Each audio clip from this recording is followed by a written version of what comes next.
No me enorgullece contar los hechos de los que serán parte como escuchas. Sé que cuando las personas somos jóvenes, no alcanzamos a medir las consecuencias de los actos que realizamos, y menos podemos sentir el dolor de lo que podemos provocar a otros con nuestras acciones. Mi nombre es Sofía, y durante el tiempo de la universidad experimenté de todo tipo de cosas, desde el amor hasta el alcohol, las drogas y también la brujería. Por curiosidad fue que me introduje en eso, cosa de lo que me arrepiento ahora. Ya sabrán por qué. En aquellos años yo estaba enamorada de uno de mis profesores. Él se llamaba Arturo y era un hombre muy carismático, guapo, olía muy rico siempre. Además era muy inteligente y amable.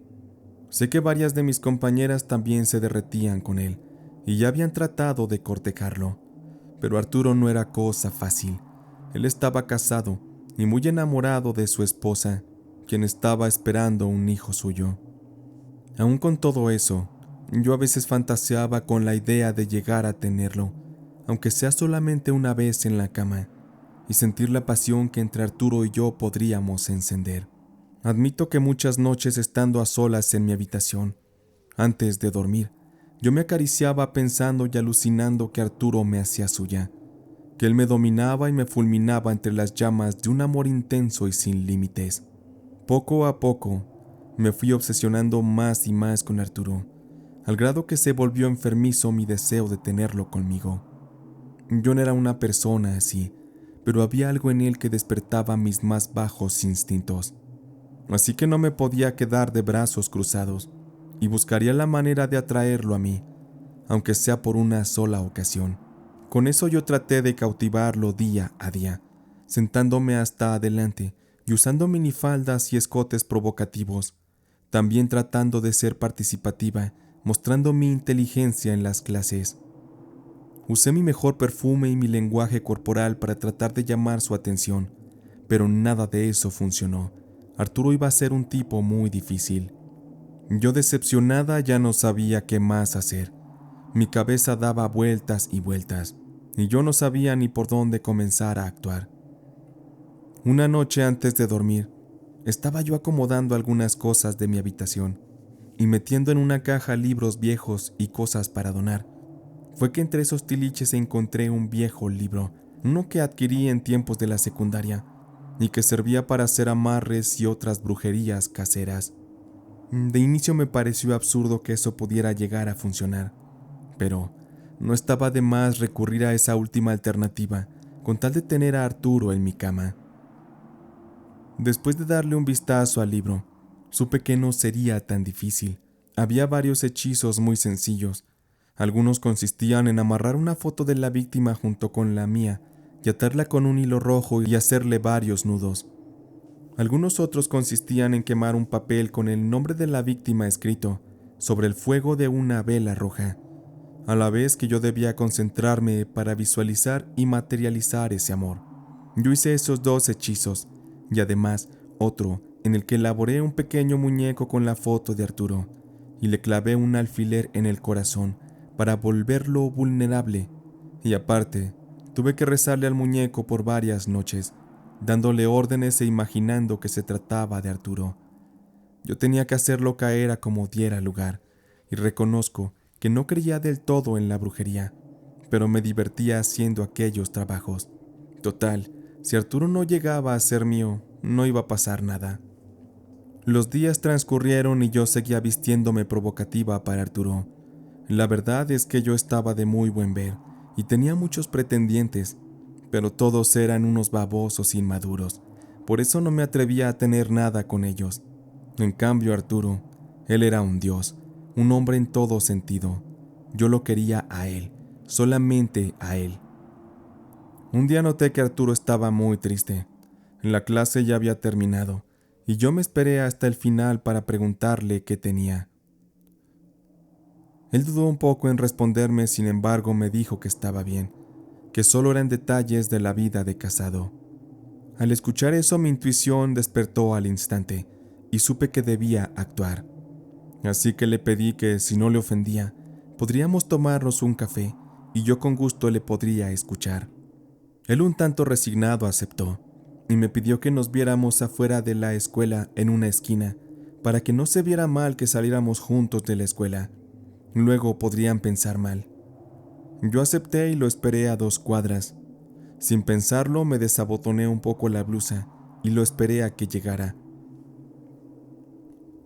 Una vez que estábamos sentados y teníamos los cafés en la mano, comenzamos a charlar. Él me dijo que él y su esposa estaban esperando un hijo. Sin embargo, esa noticia, en lugar de tenerlos felices, a Arturo lo había puesto triste, pues algo había cambiado para mal. Además, eso no era todo. Él me dijo que no sabía qué le pasaba por la cabeza, pero que, desde semanas atrás, no había podido dejar de pensar en mí. Él me confesó con el debido respeto que algo en mí le hacía sentirse muy atraído y no se lo podía sacar de la mente. Él me rogó que ya no me sentara hasta adelante en la clase, o si no, él tendría que pedir un cambio de aula, porque le dolía estar traicionando a su esposa en sus pensamientos. Al escucharlo supe que ya lo tenía totalmente engatusado. Era mi momento de dar el ataque final. Arturo estaba un poco agachado, y yo le dije abiertamente que sus pensamientos no tenían nada de malo, que yo también lo deseaba, y que yo podría ser su amante si él me lo permitía, y todo por el tiempo que él lo decidiera, porque podríamos disfrutarnos el uno al otro por un tiempo, y cuando él quisiera, era cosa de que me dijera que me alejara, y yo lo haría con gusto. Me le puse en charola de plata, y él se quedó callado. Se le notaba que ya no se podía resistir más, y veía yo que instantes él me miraba al escote y se le hacía agua la conciencia de solo pensar en tenerme en su cama y pasándome las manos y la boca por todo el cuerpo. Al final de cuentas era un hombre, y yo sabía que con el empujoncito de la brujería que le hice, seguro pensaría más con lo de abajo que con la cabeza. Para convencerlo me le acerqué y le susurré al oído que él podía hacerme todo lo que quisiera, y le besé suavemente los labios. Él me miró muy serio y me dijo que solo estaría una vez conmigo y después nos olvidaríamos de todo ese juego. Yo estaba feliz de escucharlo decir aquello y encantada acepté, y sin dudarlo nos subimos a su auto y recorrimos la ciudad hasta llegar a un motel que se situaba en las orillas de la ciudad. Arturo me tomaba en sus manos como todo un experto. Él sabía bien cómo tocarme y acariciarme. Nunca había estado yo con un hombre como él. Era fascinante. Él me hizo llegar hasta el más elevado éxtasis como yo jamás lo había vivido, y él quedó tan satisfecho y se volvió tan adicto a mí, que aquella no fue solo la única vez, sino que ese motel se volvió nuestro lugar de citas prohibidas, en el que semana a semana íbamos un par de veces a satisfacer nuestros animales internos. Yo estaba encantada, y admito que me enamoré mucho de Arturo, al grado que me obsesioné, y me fui metiendo la idea de que yo quería algo más con él. Yo no quería ser solamente su amante, yo quería ser formalmente su mujer. Y yo sabía que él también se estaba enamorando mucho de mí, pero no se atrevía a decírmelo, porque él me llevaba poco más de 10 años, y eso complicaría un poco el formalizar la relación. Yo apenas pasaba de los 19 años, pero ya estaba dispuesta a vivir toda mi vida con Arturo. Sin embargo, la vida nos pondría una jugada inesperada, pues Miranda, su esposa, comenzó a notar muy sospechosas las salidas tan repentinas y sin avisar de Arturo. Su esposa ya sospechaba de que él tenía una amante, así que le puso un ultimátum de que se quedara con ella o que se largara. Arturo me hizo saber aquello, y eso lo llevó a tomar la decisión de dejar la relación tan oscura que llevaba conmigo. Él se sentía comprometido a tener que responder por su esposa y por su hijo. Eso me partió el corazón, y a él también, porque me confesó que ya no amaba a su esposa y que le pesaba tener que dejarme, que eso le partía el alma. Yo lo vi marcharse muy desconsolado. Ni siquiera el hecho de saber que sería papá le daba felicidad. Pasaron los días y yo estaba enferma de la obsesión hacia Arturo, así que comencé a sentir que enloquecía de no tenerlo a mi lado. Me costaba trabajo sacarlo de mi cabeza. Yo no podía más con esa decisión, así que yo nuevamente debía tomar acto sobre la situación. Lo que yo estaba a punto de hacer no tenía perdón de Dios, pero yo estaba cegada por la ira y por la impotencia de tener que perder el amor de Arturo. Así que, tomando nuevamente el libro de brujería, busqué y busqué, hasta que por fin encontré un hechizo con el cual yo atacaría directamente a Miranda, la esposa de Arturo. No medí la gravedad de mis actos y le puse un trabajo en la puerta de su casa durante varios días. Todo aquello con la finalidad horrible de que Miranda perdiera a su bebé, y así hacer que Arturo fuera nuevamente libre y regresara conmigo. No tengo cara para confrontar esta realidad, pero un par de semanas después, Miranda, al tener poco más de 3 meses de embarazo, ella perdió al bebé que llevaba en su vientre. Finalmente, a causa de la brujería, el fruto de su amor con Arturo se secó y tuvo que ser extraído sin vida. Aquello destrozó a Miranda y a Arturo. Sin embargo, en ese tiempo a mí no me llegaba la empatía por ninguna parte. Yo solo deseaba que Arturo regresara a mis brazos. Arturo, después de aquello, terminó su relación con su esposa y se divorciaron. Él ya no la amaba y quería seguir su vida con ella. Yo estaba feliz de que él por fin sería libre. Arturo, tal y como lo pensé, regresó conmigo y dimos inicio a una relación muy intensa. Hasta parecía que no le afectaba lo de la pérdida de su bebé. Lo malo es que tuvimos que ser novios a escondidas de la escuela para que él no tuviera problemas con su trabajo. Pero aún así, nos dábamos nuestro tiempo para pasear, pero sobre todo para disfrutarnos en la cama. De aquel romance tan acelerado, ahora yo fui quien salió embarazada. Me invadió mucho la felicidad cuando me enteré de esa maravillosa noticia. Arturo también estaba muy feliz, pero no lo demostraba mucho, porque seguro tenía miedo. Era normal. Él venía de haber perdido a su otro bebé con Miranda, y esas experiencias seguro que dejan huellas muy severas.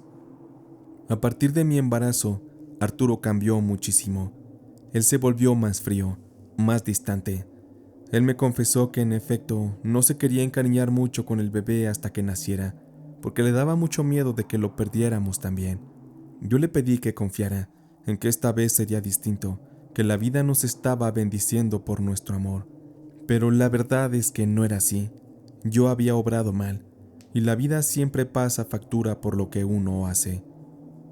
Cerca del 4.º mes de embarazo, una mañana yo amanecí con una fuerte hemorragia que había mojado por completo todo el colchón. Yo me sentía mareada y muy débil, y llorando a gritos desperté a Arturo para que me llevara al hospital. Él apresurado me subió al coche, y nos fuimos a toda velocidad a que me atendieran. Todo fue demasiado tarde. Yo ya había perdido al bebé, y también perdí mucha sangre. Mi cuerpo entró en shock y caí en un coma. Fue de verdad muy complicado el proceso que tuvieron que realizar los médicos para mantenerme con vida y sacarme al bebé. Yo estuve inconsciente por más de una semana. Cuando desperté no sabía qué había ocurrido. Me puse muy nerviosa y muy tensa. Estaba completamente aterrada. Una de las enfermeras llamó a los médicos, quienes me invadieron revisándome de todo a todo para asegurarse que yo estaba bien. Se me dio la noticia de que perdí a mi bebé y que por las complicaciones durante la extracción del producto, mi matriz había quedado muy lastimada y eso me imposibilitaría a ser madre de nuevo. Yo lloraba desconsolada porque no veía a Arturo por ninguna parte. Él desapareció esos días para ahogarse en alcohol. Él, al enterarse de que yo jamás le podría dar un hijo en el futuro, se deprimió muchísimo y regresó a la casa solamente para tomar sus cosas y largarse. Mientras él juntaba y llenaba sus maletas, él por accidente descubrió la brujería que yo le había hecho, la cual yo tenía escondida al final del closet. También descubrió la brujería que le había hecho yo a su esposa Miranda. Eso lo enfureció e hizo que le diera mucho coraje conmigo. Ahora ya no tenía motivos para quedarse conmigo.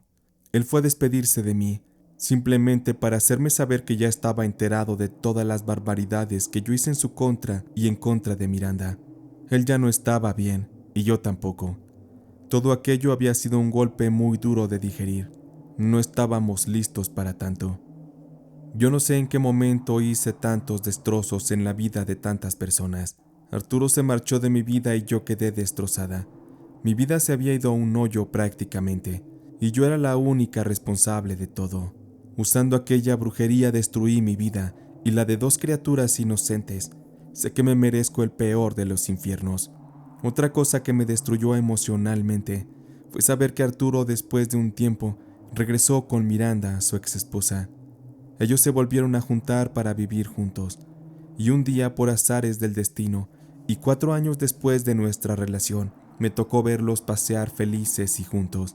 Llevaban de la mano a un pequeño niño de 2 años de edad. La verdad me dio gusto por ellos, y en ese momento me di cuenta que al final yo fui quien lo perdió todo.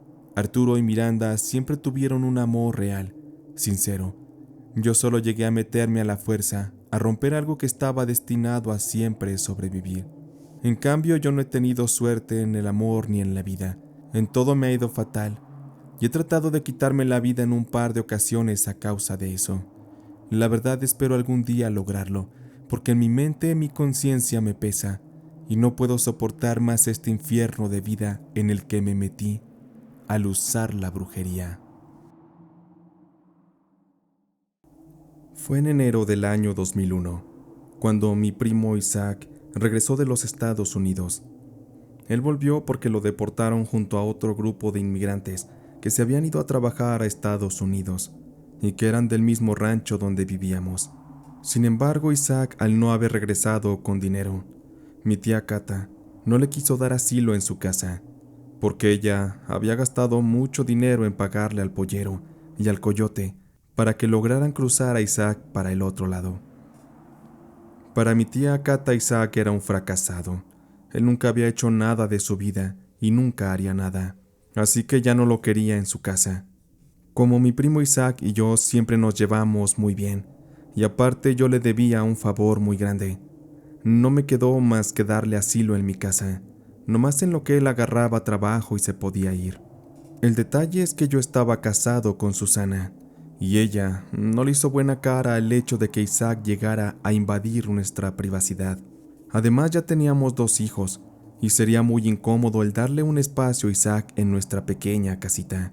Aún así, y con el pleito que me aventé con Susana, mi esposa, Isaac terminó quedándose con nosotros a vivir. Como yo salía todos los días y casi todo el día a trabajar a la siembra, Isaac se quedaba en la casa a ayudarle a Susana con las cosas del quehacer o tareas que de repente llegaban a ser pesadas. Yo no los veía en casi todo el día, porque yo llegaba a media tarde a comer a la casa de mi mamá, la cual me quedaba cerca del campo de siembra, y ya por eso de las 6 de la tarde me iba para mi casa. El que yo visitara a mi mamá para comer y que no comiera en mi propia casa le molestaba mucho a Susana. Ella y mi mamá estaban peleadas y no se hablaban. La razón es que en mi casa decían que Susana me había hecho un trabajo para amarrarme, porque según mi madre, Susana le hacía a la brujería, y así había conseguido tener a varios de sus novios que se le conocieron en el pueblo. Se dice que les hacía amarres, pero eso no era lo peor, porque varios de ellos se pusieron bien malos cuando la dejaron, y uno de ellos sí se murió, pero ni cómo hacerle justicia a esas muertes que parecen ser de causas naturales, y de esa muerte todos le echaban la culpa a Susana. Aún así, cuando yo la conocí, ella era muy buena persona. Yo no me creía todas las habladurías que la gente decía de ella, pues Susana me parecía muy noble, muy bonita. Tenía unos ojos miel que me volvían loco y una mirada tan cautivante y casi celestial.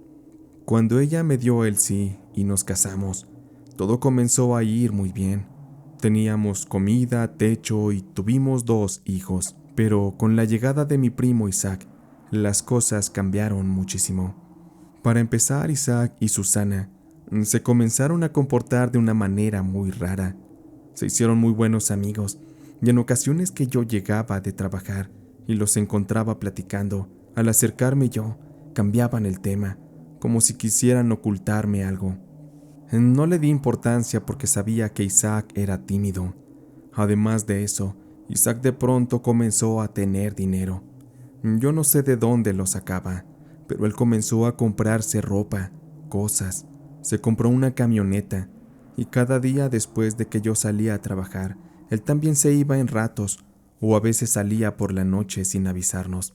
Algo definitivamente no andaba bien con él, y lo peor de todo es que no se iba de la casa. Al contrario, comenzó a comprar cosas, muebles nuevos, supuestamente en agradecimiento de haberle dado hospedaje. Él remodeló el baño, la cocina y le compraba juguetes a los niños. Y todo eso me hacía sentirme incómodo. Me daba culpa correrlo de la casa y pedirle que se rentara una para él o que se comprara otra definitivamente.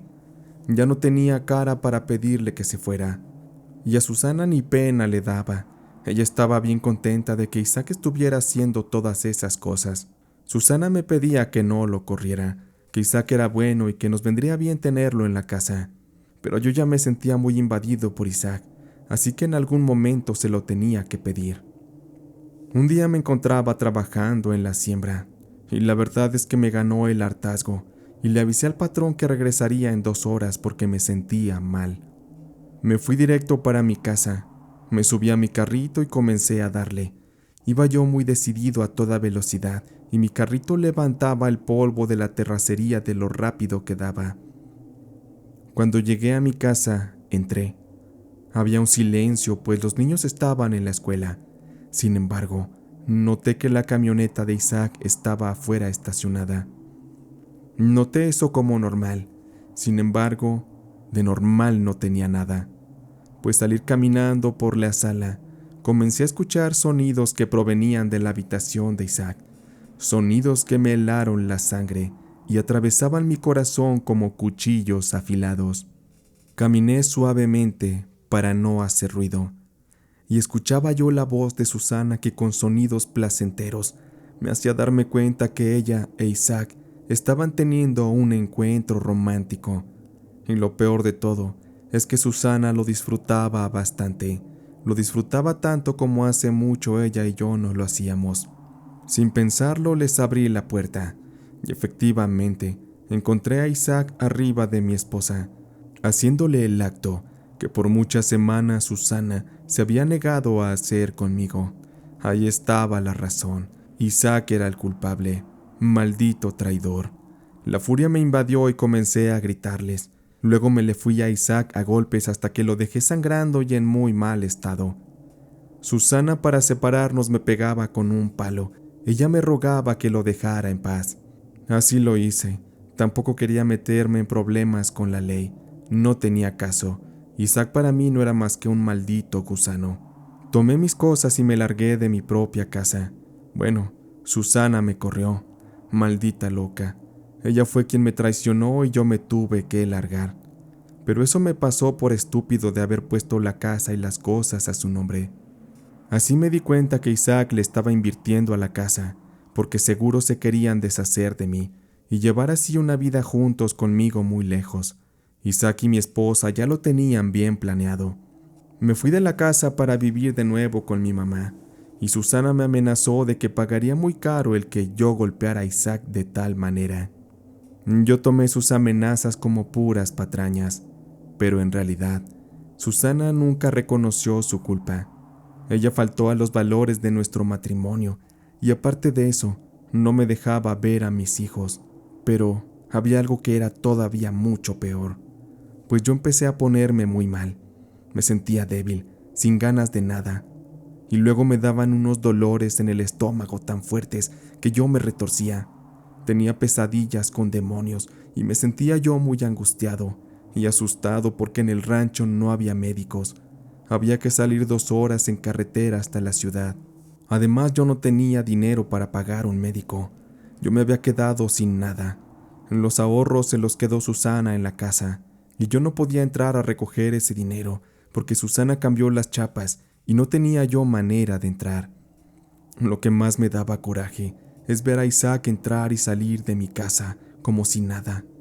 También el saber que se acostaba con mi esposa y que ahora él fingía ser el padrastro de mis hijos. Isaac me lo robó todo y yo lo odiaba, pero no podía tomar venganza porque no tenía fuerzas. Me sentía terrible. De tan mal que estaba, mi mamá me decía que Susana me había embrujado. tal y como lo había hecho con los demás novios que tuvo y que la abandonaron. Yo no quería creer en eso, pero no me quedó de otra que aceptar que mi mamá me llevara con una bruja, la cual vivía en el rancho y que se le conocía bien, porque sobaba y hacía limpias.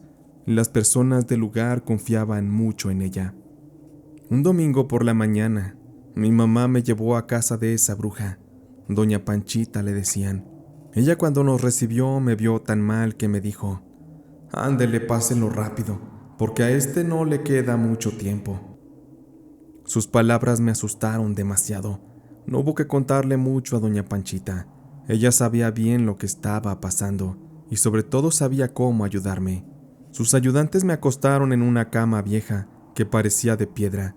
Doña Panchita me preparó un brebaje que sabía horrible. Casi podría decir que sabía a heces fecales de perro, y pese al horrible sabor, no me quedó más que beberlo. Ella me dejó acostado un rato, mientras me limpiaba con pirul y me pasaba un huevo con varios Padres Nuestros y demás oraciones que no sabía yo lo que decían. Un rato después, doña Panchita se untó algo pegajoso en las manos, descubrió mi abdomen y comenzó a sobarme la panza. Había zonas donde al hacerme presión, yo sentía que me clavaban una varilla metálica que me atravesaba. Era terrible el dolor. Y doña Panchita movía y movía las manos y apretaba mi abdomen. «No te muevas, mijo, ya casi viene. Te va a doler mucho, pero vas a estar bien». En eso, con una presión mayor, sentí muchas ganas de vomitar. Me senté y me arrimaron una cubeta sobre la cual vomité y pude ver cómo de mi boca salieron 2 lombrices largas y negras, como de 20 centímetros de largo, las cuales se movían entre la pestilencia de la cubeta. La escena me aterró demasiado, al punto que casi me desmayo. Yo estaba completamente convaleciente, mientras escuchaba la voz de doña Panchita que me decía: «Fue tu esposa, mijo. Ella te quiere muerto. Yo la conozco. Esa Susana a todos los embruja. También embrujó a tu primo Isaac, por eso lo trae todo menso. Yo lo conozco, y él no te hubiera traicionado, pero tu mujer metió la pata y lo tiene bien amarrado. ¿No te parece que ya es hora de ponerle un alto? Si tú quieres le podemos regresar el mal, porque mira, si tú no hubieras venido conmigo, tú te hubieras muerto, y tu esposa se hubiera quedado bien campante con aquel hombre». Yo me sentía fatal, pero alcancé a escuchar perfectamente lo que Panchita me decía, y con el coraje que yo sentía, acepté que se le regresara su brujería. «Nomás dígame qué hay que hacer, Panchita», le dije con mi voz cansada. Doña Panchita me dijo que era necesario ir a un árbol de pirul que se encontraba a la orilla del río, porque ella sabía que Susana ahí enterraba los trabajos de sus víctimas. Panchita me dijo que sería imposible encontrar el punto exacto donde estaba el trabajo que se me hizo, pero me entregó en un morral negro las lombrices que vomité, y me pidió que las llevara a donde estaba el pirul y enterrara el morral, y también me dio un agua trabajada para que remojara la tierra donde enterraría yo aquel trabajo. También me dijo que eso sería mi parte, ya ella se encargaría de hacer el resto. Cuando Panchita me despidió, me pidió que hasta que me recuperara le pagara. Por ahora sí estaría bien. Yo hice lo que ella me pidió al pie de la letra. No me salté ningún paso. Después me fui a mi casa a reposar un poco, porque me sentía bien fregado. Pasaron los días y en efecto fui mejorando. Gracias a los trabajos de Panchita me pude curar y pude regresar a trabajar. Yo solo esperaba con ansias que Susana recibiera su merecido. Era cosa de tiempo. Confirmé que doña Panchita tenía razón. Susana era una bruja y todo se le iba a regresar, pues meses después, Susana salió embarazada de Isaac. Sin embargo, su embarazo no pudo culminar, pues ella se puso muy pero muy mala. Nadie sabía qué tenía. Ella se enflacó y no paraba de vomitar, ni se podía levantar de la cama. A ella le estaba pasando lo mismo que a mí. Y ni doña Panchita la quiso ayudar, pues cuando Susana fue a visitarla, doña Panchita le dijo claramente que eso era su karma. Al verla así de mal y sin un remedio, Isaac la dejó y antes de que llegara la mamá de Susana desde otro rancho a cuidarla, el mal terminó de acabar con la vida de mi antigua esposa. Ella perdió la vida en condiciones horribles. A mí me tocó ver su cadáver, flaco y seco, con un abultamiento en el vientre donde se murió con todo y el niño adentro. A mí me tocó responder por ella para llevarla a enterrar, pues en el rancho no tenía ella familiares. Fue muy triste que terminara así de feo. Sin embargo, ella se lo buscó. Con eso pude regresar a mi casa con mis hijos. Por fin pude volver a ser feliz. Del imbécil de Isaac supe que lo mataron. Él andaba metido con cosas chuecas y supe también que todo el dineral que estaba ganando lo obtenía de vender ganado robado. Lástima que le salió uno más listo que él y lo traicionó dándole 5 tiros por la espalda para bajarle una feria que se habían ganado de una tratada. Así es como Susana e Isaac pagaron por sus males. La vida les dio un horrible final, el final que merecían. Yo con el tiempo me casé de nuevo y vivo feliz, en el mismo rancho y trabajando en las mismas tierras. Ahora disfruto al máximo mi vida y le doy lo mejor a mis hijos. Solo queda en el recuerdo toda la pesadilla que fue vivir al lado de Susana, la bruja. A mí me encantaba regresar de la universidad en mi auto, que recién acababa de comprar con mis ahorros de casi 2 años. Era un auto de segunda mano, pero para mí era lo mejor. Esa sensación de poder lograr algo grande es incomparable. Aquella tarde yo llegaba a mi casa en mi Chevrolet. Me estacioné afuera del jardín y apagué el estéreo en el que sonaba la sinfonía de destrucción de la banda Megadeth. Yo estaba en mis mejores años. Estaba joven, me gustaba hacer ejercicio, practicar guitarra en ratos libres, ir a la universidad y por las noches de fin de semana trabajaba como bartender, donde me ganaba buenas propinas, pues la vida me regaló el talento de preparar buenas bebidas y también un poco para beberlas. Cuando entré a la casa, yo estaba un poco nervioso, porque me incomodaba un poco el hecho de que mi padre se había vuelto a casar tras la muerte de mi mamá. Ella falleció un par de años atrás a causa de una extraña enfermedad. Y mi padre no le costó nada comenzar a andar picando flor aquí y allá. No era un secreto que entre él y mi madre ya no había mucho cariño. Aun con la enfermedad de mi mamá en fase avanzada, ellos peleaban mucho. Por eso creo que mi madre ya está descansando en paz, lejos de mi padre. Araceli se llamaba la loca con la que mi papá rehizo su vida. A mi hermano el mayor y a mí nos parecía una mujer que no estaba bien de la cabeza. Ella tenía 37 años y era 15 años más joven que mi papá. No sé qué le vio ella a mi padre, porque en realidad no éramos ricos. Vivíamos en un barrio pobre. Mi papá era un neurótico, pero creo que la unión de ellos se dio por la química que tenían como amantes, pues mi padre se sentía un galán como Andrés García. Incluso creo que hasta se parecen mucho físicamente. Además de eso, Araceli tenía el aspecto de una bruja. Y no lo digo nomás porque sí, es que descaradamente ella en su habitación tenía una imagen de una especie de demonio al que le ponía a su veladora y a veces le rezaba. Mi papá le toleraba esas cosas. Yo creo que él sentía que Araceli ya era su último tren y tenía miedo de quedarse solo. Él era un tipo raro de entender, porque podía estar con una mujer, pero engañarla fácilmente. Y como decía, me incomodaba mucho ver a Araceli en la casa cada vez que yo llegaba de la universidad, porque ella siempre estaba de mal humor y no se le podía ni ver a los ojos, porque explotaba, y mi papá no le decía nada, al contrario la defendía. El día que yo llegué me metí de inmediato a mi cuarto, a realizar las tareas porque era viernes y debía ir a trabajar al bar. Así que me di prisa y llegadas las 7 de la noche, me arreglé para salir.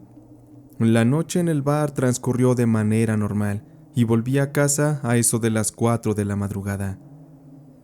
Me llamó la atención que las luces de la habitación de mi padre y Araceli estaban encendidas. Ellos seguro estaban despiertos. Cuando entré me dirigí hacia mi habitación. Pude escuchar tras la puerta que mi papá y Araceli discutían. Ella le reclamaba que le había descubierto un amante a mi papá, cosa que éste negaba. No era de sorprenderse que mi papá hubiera hecho eso, así que estoy seguro que Araceli tenía razón, Pero en fin, Araceli ya lo conocía así, porque ella fue en algún momento la amante de mi papá antes de que mi mamá muriera. Así que al ser ahora ella la esposa oficial, la vacante de amante estaba disponible y mi padre no tardaría en llenar ese hueco. Al final mi padre no aceptó su culpa y se dispusieron a dormir. Yo escuché toda la alegata y me dormí cuando ellos terminaron de pelear. A partir de ahí muchas cosas cambiaron en la casa. Araceli y mi papá tuvieron una relación más fría y distante. Era cosa de tiempo para que se divorciaran. Hubo algo que se me hizo completamente extraño. Araceli cada mañana o a media tarde que yo llegaba, se portaba muy amable. Ella me preparaba mis almuerzos y mis comidas, y a veces que yo regresaba de trabajar los fines de semana, me dejaba algún recipiente con comida, ya listo para que yo solo lo metiera al microondas, y muchas veces hasta postre me dejaba. No había razón aparente para que su actitud cambiara así tan de repente. De un momento a otro se volvió muy maternal conmigo. Ella pasaba más rato encerrada en su cuarto cuando mi papá no estaba, y un par de ocasiones la llegué a escuchar hablando sola. Parecía que rezaba o algo así, y como en la casa la teníamos tachada de bruja, supusimos que le rezaba a la imagen del demonio que tenía en la pared. Así que mejor traté de ignorar esas cosas y dejar que ella se hundiera en sus locuras.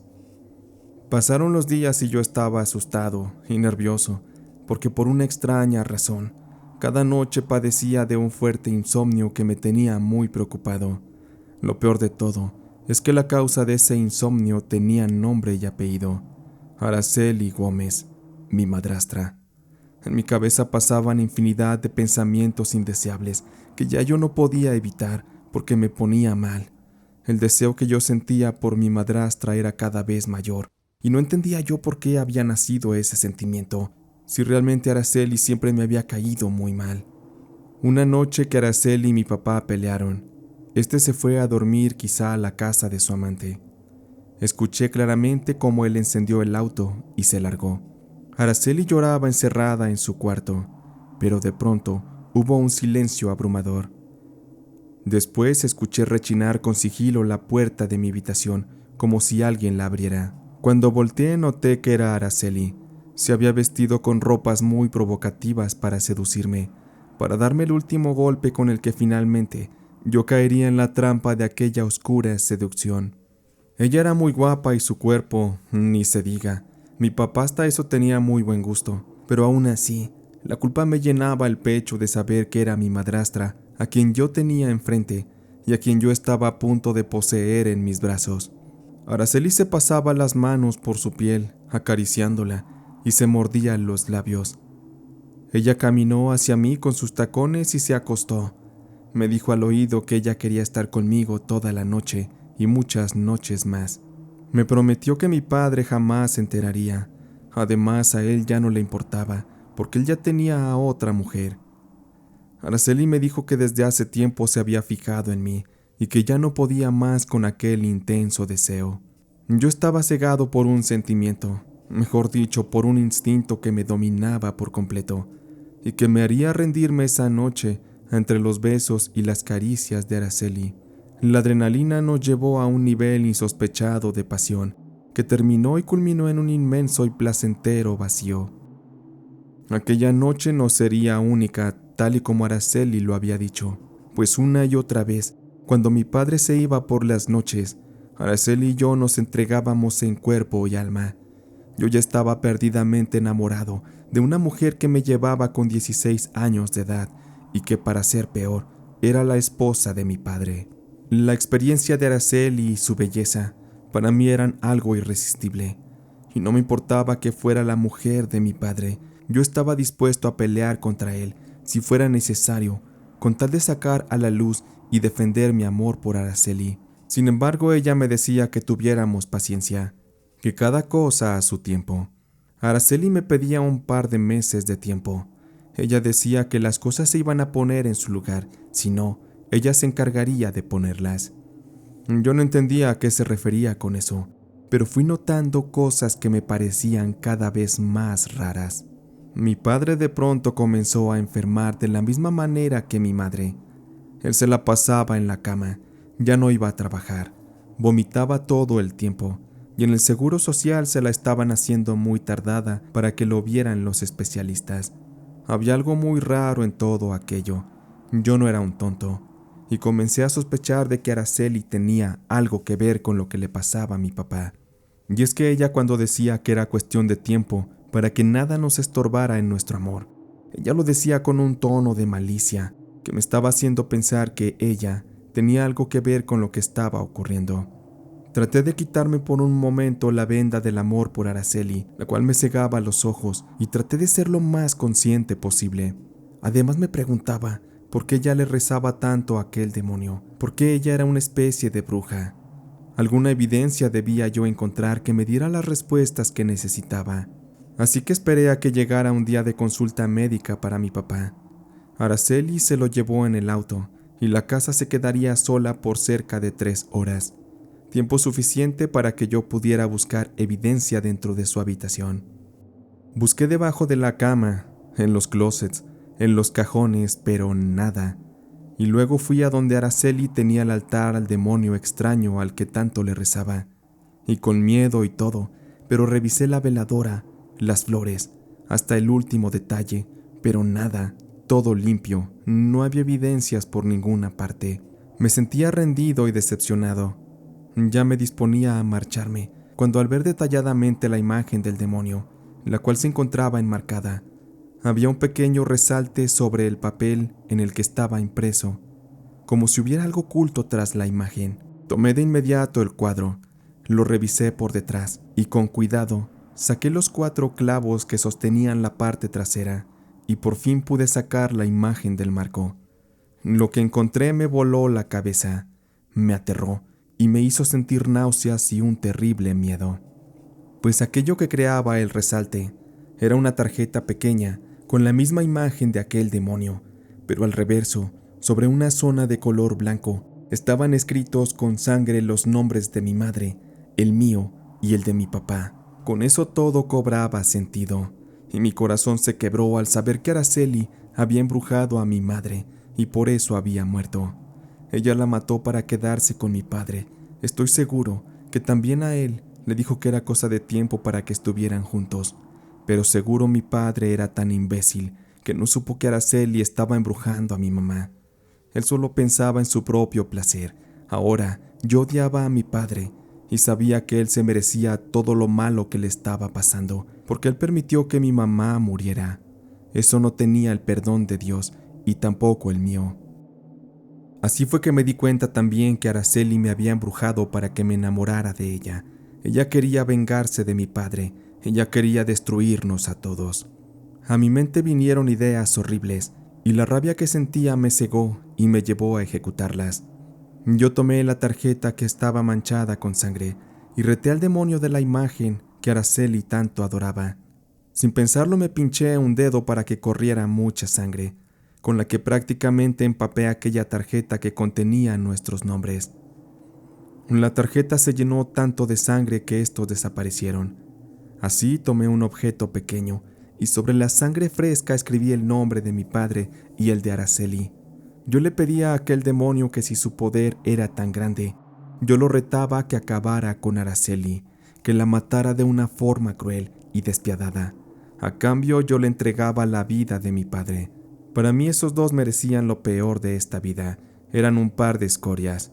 Coloqué la tarjeta nuevamente detrás del cuadro y dejé todo intacto tal y como estaba. Limpié la sangre que había caído al piso y me retiré a mi cuarto para tomar todas mis cosas, subirlas a mi auto y largarme de esa casa para nunca más volver. El amor que yo sentía por Araceli se desvaneció al instante, y sé que aquel demonio escuchó mis plegarias y le pareció muy buena mi oferta. Pasaron 2 semanas y mi otro hermano, que vivía en las afueras de la ciudad, me llamó llorando y desconsolado. Estaba roto del alma. Él me hizo saber que tanto mi padre como Araceli habían muerto. La noticia me dejó helado y me hizo sentir mucho miedo de pensar que mi petición a aquel demonio era real y se había cumplido. Aquella entidad me había escuchado. Mi hermano, quebrado de su voz, me contó que Araceli enloqueció una noche antes y parece ser que cerró todas las ventanas de la casa y abrió las llaves del gas. Mi padre, que dormía, no se alcanzó a dar cuenta del aroma ni de lo que ocurría. Araceli se fue a acostar junto a él, y era cosa de tiempo para que la acumulación del gas junto con la veladora que Araceli siempre tenía prendida en el altar al demonio crearan una detonación, y así el mismo infierno en aquella casa donde se había vivido tanto odio, tanta traición, tantos engaños. Con aquel fuego se extinguieron sus vidas, y aquel capítulo aberrante en el que los instintos habían dominado las mentes de mi padre, de Araceli y hasta la mía. Todos fuimos víctimas en este caso, y a la vez culpables, pero yo logré ser más astuto y salir de esa situación, aunque para muchos lo que sucedió fue mera obra de la locura de Araceli, quien quiso vengarse de mi padre, y quien quiso también acabar con su vida por la tristeza. Yo creo que aquel demonio sí influyó en los hechos. Estoy seguro que él escuchó mi petición. Pero a veces no quisiera pensar así, porque eso implica que algún día yo pagaré ese karma, y quizá me llegue una muerte lenta, cruel y dolorosa, pero sobre todo, una eternidad en el infierno, donde me vería cara a cara con el mismo demonio, todo por haber hecho pagar su karma a Araceli y a mi padre.